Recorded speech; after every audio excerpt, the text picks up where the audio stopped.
Hello and welcome to The Wise Senior, your trusted place for guidance, wellness, and inner peace after 60. Today's topic is one many men wonder about, but few talk about openly: masturbation. Is it harmful? Does it drain your energy, lower testosterone, or even cause erectile dysfunction? There's a lot of noise out there, especially online. But what's the truth? In the next few minutes, we'll separate fact from fear and help you understand what's really happening inside your body, so you can take care of yourself without guilt or guesswork. Let's start with something that needs to be said, loud and clear. Masturbation is not harmful. It doesn't cause erectile dysfunction. It doesn't make you go bald. It doesn't shrink your muscles or sap your masculine energy. These are myths, not medicine, and yet they've been passed from one generation to another, through whispers, cultural beliefs, and now more than ever, amplified by the echo chambers of the internet. In today's digital world, misinformation spreads faster than facts. Movements like NoFap, while well-meaning for some, often promote fear-based ideas that lack medical grounding. They suggest that ejaculation weakens a man, that semen must be retained to preserve strength, focus, or even spiritual power. But these beliefs aren't based in science. They're based in anxiety, shame, and often guilt. Dr. Stephan Buntrock, a board-certified urologist and specialist in male sexual health, puts it simply: masturbation is a normal, healthy part of being human, especially for men.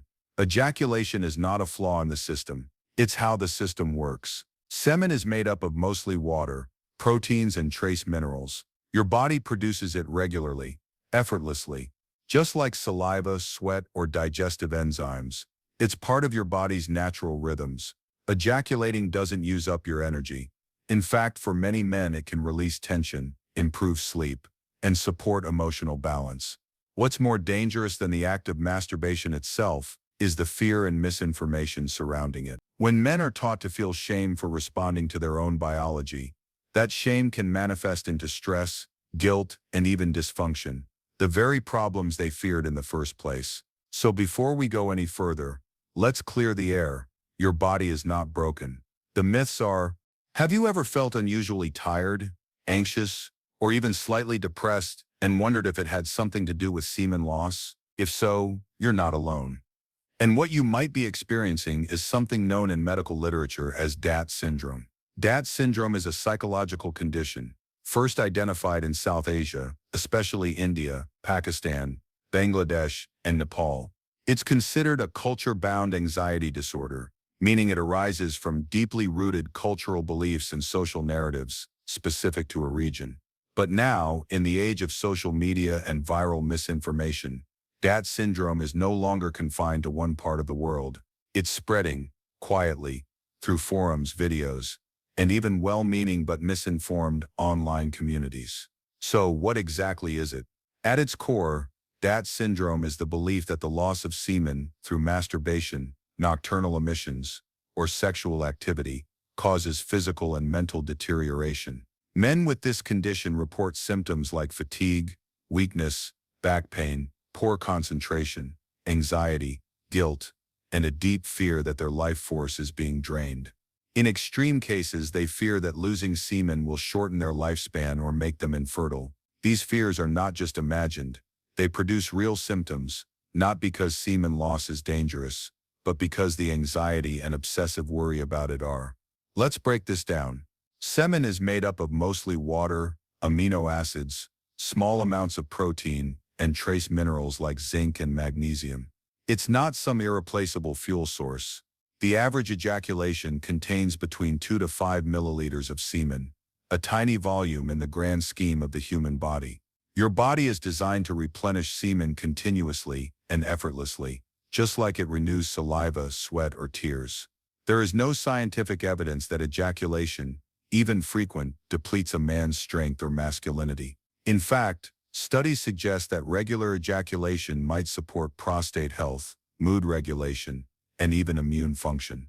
But the grip of DAT syndrome is powerful, not because of the act itself, but because of the beliefs surrounding it. Traditionally, this belief is linked to Ayurvedic concepts in which semen, called shukra, is considered a vital energy, so precious that its loss is viewed as deeply weakening.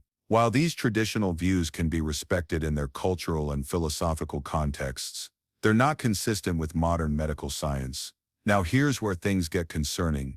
Platforms like YouTube, Reddit, and TikTok have inadvertently created global echo chambers.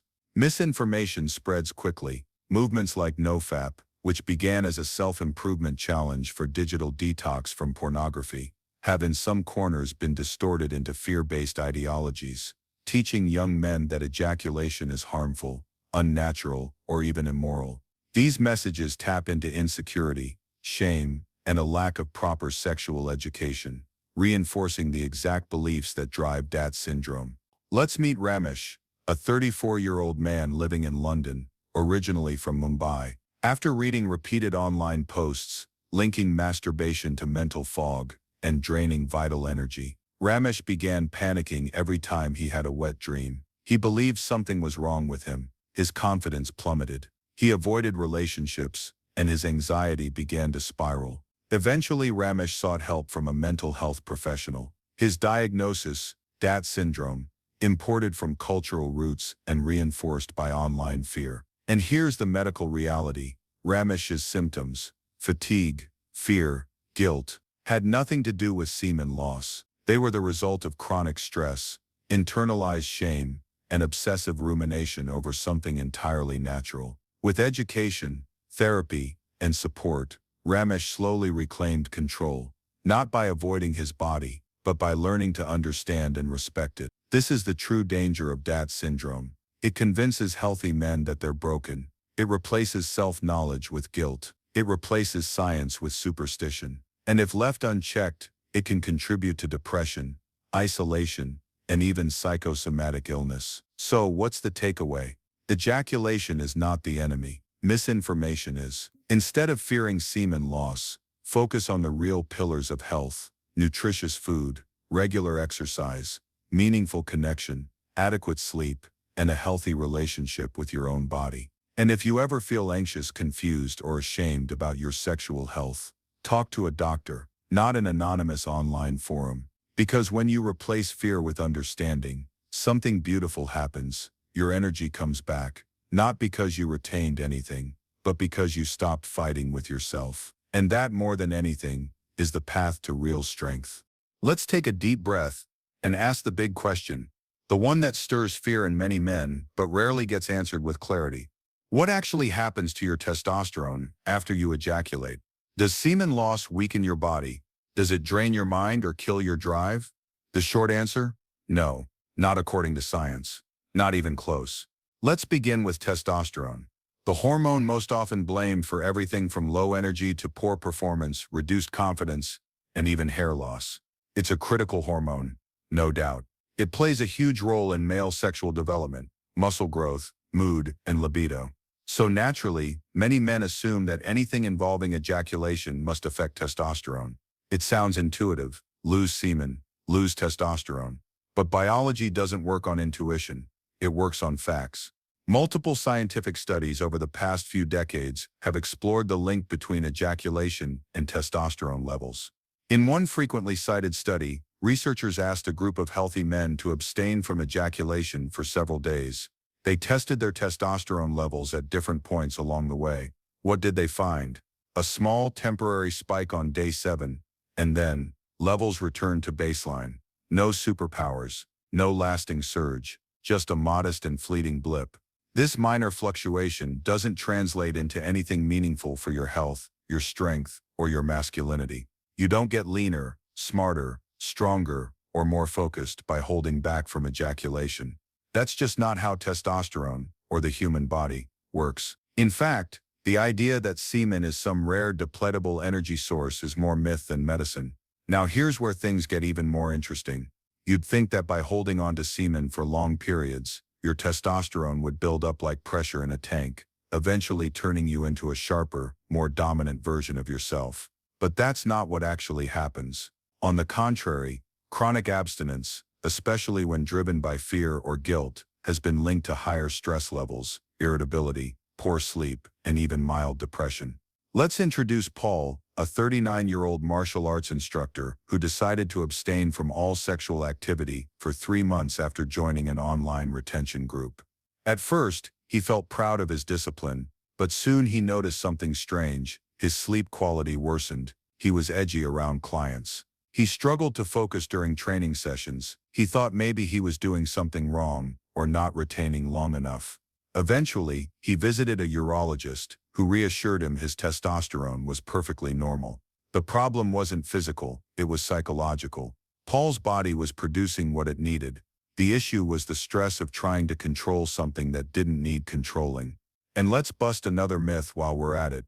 Ejaculation does not deplete your brain power or physical energy. Semen contains mostly water, enzymes, fructose, and a few minerals like zinc and magnesium.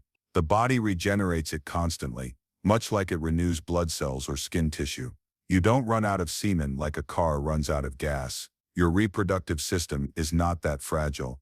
For healthy adult men, the prostate and seminal vesicles are designed to produce and release seminal fluid regularly. This is part of the body's natural maintenance cycle. Ejaculation, whether during sex, masturbation, or nocturnal emissions, is how the system stays clean, functional, and efficient. When this cycle is disrupted for long periods, some men may experience prostate discomfort, congestion, or even difficulty with urination. Not because of loss, but because of stagnation. And no, regular ejaculation doesn't make you go bald either. Male pattern baldness is influenced by genetics and DHT, dihydrotestosterone, a hormone derived from testosterone. There is no scientific evidence that ejaculation increases DHT levels in a way that accelerates hair loss. Again, that's a myth, not a medical fact. In fact, let's flip the narrative entirely. Instead of focusing on imagined loss, let's talk about what actually improves with a healthy sexual rhythm. Men who ejaculate regularly, either with a partner or through self-stimulation, often report better sleep, reduced stress, improved immune response, and even reduced risk of prostate cancer. One large-scale Harvard study found that men who ejaculated 21 times or more per month had a significantly lower risk of developing prostate cancer later in life, compared to those who ejaculated less frequently. So not only is ejaculation not harmful, but it may actually be protective, a way for your body to self-regulate, stay balanced, and maintain long-term health. Now, none of this means you need to count ejaculations like steps on a pedometer. The takeaway here is balance and freedom. If you feel the urge, you don't need to suppress it. If you're tired or uninterested, you don't need to force anything. But living in fear of ejaculation or thinking that every release is a loss is not only unnecessary, it can be psychologically damaging. This is why so many health experts urge men to approach their sexual health, not with fear or shame, but with knowledge and curiosity. Your body is on your side, it knows what to do. You just need to listen to it and let go of the guilt that comes from cultural taboos or internet echo chambers. If you still feel uncertain, consider speaking with a trusted healthcare provider. Get your hormone levels checked. Talk about your concerns. Science is here to support your well-being, not to scare you into shame or silence. Because the real danger isn't ejaculation, it's misinformation, isolation, and fear. And the cure? It starts with education, conversation, and giving yourself permission to be human. Let's pause for a moment and be clear. Masturbation in and of itself is not harmful. It's a natural behavior that most people engage in at some point in their lives, and for many it's a safe, healthy outlet for release, connection, or exploration. But like any human behavior, it can become a problem when it starts to interfere with your daily life, responsibilities, relationships, or mental health. Let's meet Ethan. He's 42, a freelance designer who works from home. Lately, Ethan has been feeling overwhelmed. Client deadlines are piling up, his relationship recently ended, and his sleep schedule is off. To cope, he finds himself watching adult content during the day, then again before bed, and sometimes even first thing in the morning. What started as occasional stress relief slowly morphed into a daily habit, then several times a day. Ethan began missing project deadlines. He stopped responding to messages from friends. He even canceled plans, not out of shame, but because he felt drained, physically, emotionally, mentally. Alone in his apartment, screen light glowing in the dark, he wasn't seeking connection anymore. he was numbing discomfort. That's when masturbation stops being just a private act and starts becoming a coping mechanism for something deeper. Loneliness, anxiety, stress, depression, emotional avoidance. Let's be honest, in our digital world, access to explicit content is instant, endless, and highly stimulating. And for some, this creates a cycle. A few minutes of pleasure becomes a way to escape boredom, sadness, or rejection. The brain learns this shortcut, and the more it's repeated, the more it becomes a pattern that's hard to break. Clinical psychologists and sex therapists are seeing more of this than ever before. The term often used is compulsive sexual behavior, not because the desire itself is wrong, but because the behavior feels out of control. It starts controlling you. Here are a few signs that masturbation may be becoming problematic. You feel guilt, shame, or distress after the act, repeatedly. You find it difficult to resist the urge, even when you're in public, working, or with others. You're using it to avoid emotions, responsibilities, or important conversations. Your frequency has increased significantly, and you feel unable to stop. You're neglecting sleep, nutrition, or social interaction. You're using unsafe objects, extreme behaviors, or methods that risk injury or pain. When these signs appear, it's no longer about sex, it's about regulation. Emotional regulation, impulse regulation, nervous system regulation. Often men who develop compulsive behaviors are not addicted to pleasure, they're trying to soothe pain, escape stress, or find relief from inner emptiness. And that's nothing to be ashamed of. It just means help is needed, not punishment, not silence, and certainly not more guilt. Another layer to this conversation is the role of shame in exacerbating the cycle. If someone already believes masturbation is bad or sinful, every episode becomes a self-punishment loop. Guilt builds, so does secrecy. This fuels more isolation, and ironically, more compulsive behavior. There's also a risk of escalation. What once satisfied might no longer feel enough. The person may start seeking more intense, taboo, or unrealistic forms of stimulation. Not because they want to, but because their nervous system has become desensitized to basic pleasure. This is especially true with excessive porn use, where the brain becomes conditioned to novelty rather than real-world connection. If you're watching this and wondering, is this me? The most important thing you can do is remove judgment and replace it with curiosity. Ask yourself, am I in control of my choices, or do they feel automatic? Do I feel better afterward, or worse? What emotions am I trying not to feel? And if the answers lead you to concern, you're not alone. There are professionals who specialize in this. Therapists, counselors, sex coaches, even online support groups for men seeking to reframe their relationship with sexuality. Ethan, the designer we mentioned earlier, eventually opened up to a therapist after canceling a third project in 1 month. With gentle support, he uncovered years of unresolved grief from a divorce, fears of inadequacy, and social isolation. His pattern with masturbation wasn't about sex, it was about self-soothing in the absence of connection. Over time, with healthier coping tools and support, he rebuilt not just his work life, but his sense of confidence and control. So here's the takeaway: masturbation is not a problem. But when it becomes your only outlet, when it disconnects you from others, disrupts your life, or leaves you feeling more empty than fulfilled, it's time to pause, reflect, and reach out. Because behind every behavior is a need, and behind every need is a chance to grow, to heal, and to reconnect with your body and mind in a way that brings you peace, not pressure. Let's stop asking, is this behavior wrong? And start asking, is this helping me live the life I want? You deserve a full life, not just relief, but real joy, real connection, and real presence. And if that journey starts by talking to someone, that's not weakness, that's strength. When it comes to sexual health, anxiety often grows in the shadows, in silence, in confusion, in all the questions we never ask out loud. So what should you do if you're still unsure or worried? If you've been hearing conflicting things online, if part of you feels that something might be wrong, but another part is too nervous to ask, talk to a medical professional, not a random influencer. Not an anonymous forum, not a friend of a friend who read something once, but someone trained, someone whose job is to listen, inform, and help. Your body is not something to be ashamed of. And neither are your questions. A urologist, primary care doctor, or men's health specialist has likely heard your concerns many times before. You're not the first man to ask about masturbation, ejaculation, testosterone levels, or fears of overdoing it. In fact, these are some of the most common questions men bring to the exam room, often whispered, sometimes delayed for years. But once spoken, they open the door to clarity. Because clarity is power. Let's meet Daniel. He's 51 and started noticing changes in his energy.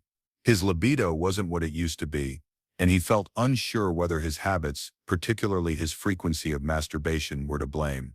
He had read so many conflicting opinions online. Some claimed that ejaculation caused hormone loss.